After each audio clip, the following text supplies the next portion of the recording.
Hey everyone, welcome to the Android Studio Bootcamp. In the upcoming videos, we are going to create this user interface using XML in Android Studio. Today we will learn how to position UI elements on the screen using something called the constraint layout. So I will switch to a new Android Studio project. In the last tutorial, we learned about the project structure of an Android Studio project. We learned about activities and layouts and what those are. So if you want to learn the fundamentals of Android app development, then you must check out the last video. Okay, so today we will move to learning about UI. So we will take reference from this design that I have created earlier to create our UI. Before we begin, there is one thing that I need to address. So let's run this project first. Let's run this one. So the first thing that you will notice is that there is no action bar in this app. So how do you remove action bar from your UI or from your screen? There's a simple trick for it. Just go to your main activity.kt and then write this one line of code. Write support action bar dot hide and just add a question mark after it. Adding this line of code will remove the action bar from your UI. Now we can start creating our interface. Okay, so I will remove this text view from the screen. I will remove everything. Okay, let's start from the very beginning. What is constraint layout? See, all the UI elements that you can add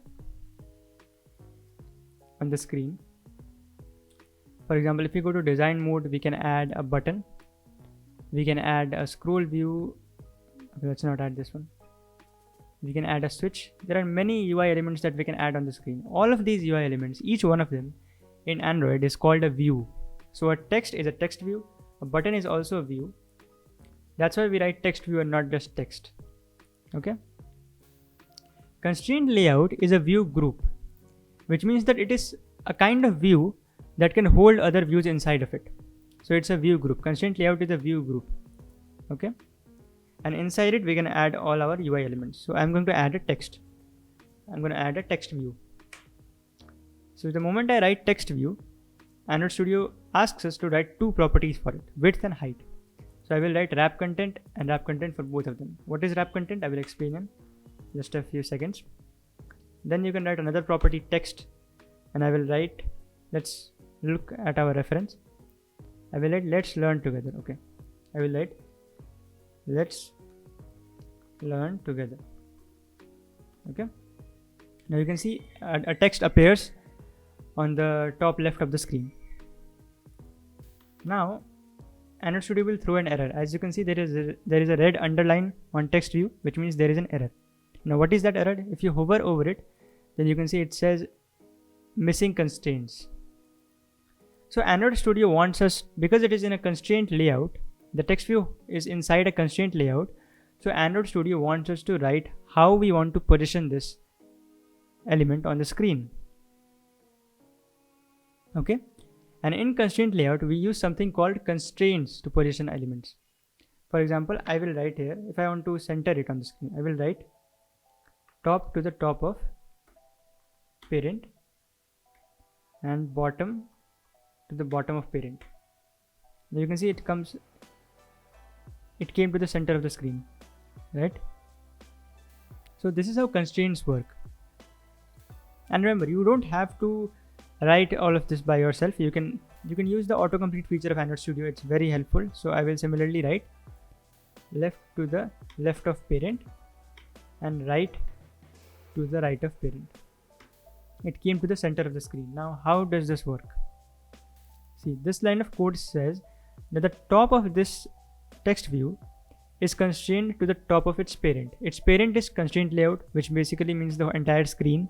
So when the top part of it is constrained to the top of its parent and the bottom part of this text view is constrained to the bottom of the parent, it comes to the center of the screen because it is constrained from both sides. Similarly, it is constrained to left of parent and to right of parent. If I remove this part, if I remove right to the right of parent, then it goes to the left because it is only constrained on one side. Now what is this wrap content? It means when I say width equal to wrap content, it means we are telling Android Studio that the width of this text view should be as much as its contents requirement. If I, instead of wrap content, if I write match parent, then it takes the entire width of its parent because it says match parent. So it matches its parent's width, which is the entire screen's width. And when I write wrap content, it wraps the content around it.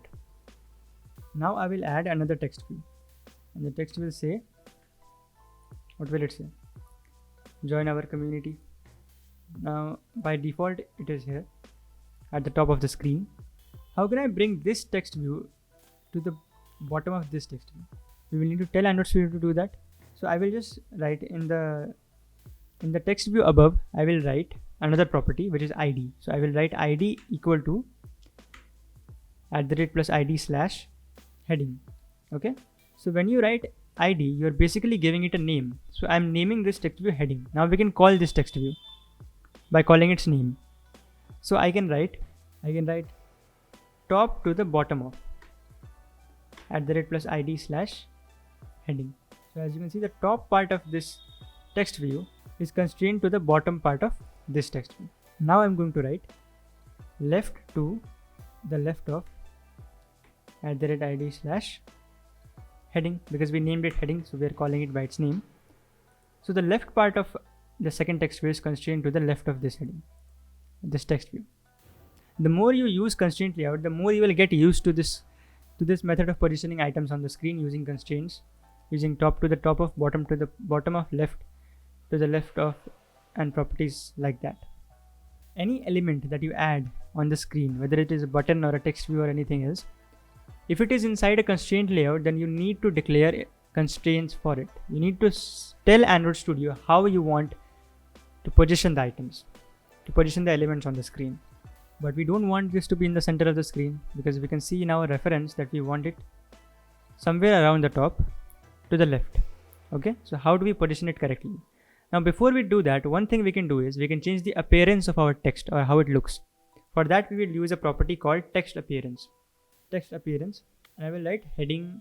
Suppose I will write heading large, and for the bottom one I will write appearance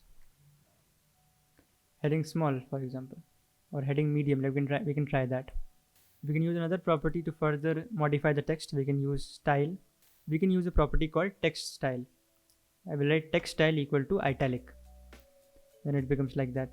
So let's bring it to the top left corner first.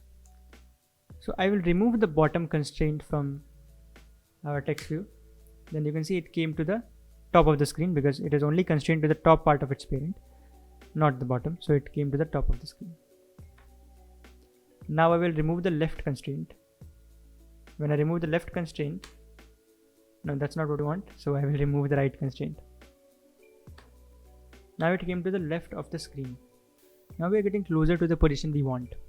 Okay. But as you can see, there is some space between the top of the screen and this text view. And similarly towards the left also there is some space. So how do we create that space? To create that space, we use something called margin. Margin basically means space. Okay. So when I write margin top and I write some unit, I have to write 15 dp. Then you can see there is some space between the top of the screen and the text view. We can increase the space further by changing it. So I have written 115 dp. dp is the unit of length that we use here. dp means density independent pixels. Similarly, we want some space towards the left. So I will write margin left. Margin left, I will write 25 dp, let's say. Now it's coming closer. So you can practice with these properties, top to the top of, left to the left of, and try positioning different items on the screen. So yeah, that's it for the first tutorial. We learned how to position items using constraints, and we learned about margins, which means space. So whenever you want to create space between elements on the screen, you can just use margin top or margin left or just margin to create space between two elements or between the screen and an UI element. So in the next video, we will continue creating this UI. 5 or 6 videos you will have mastered creating UI using XML by creating this UI. So I'll see you in the next video.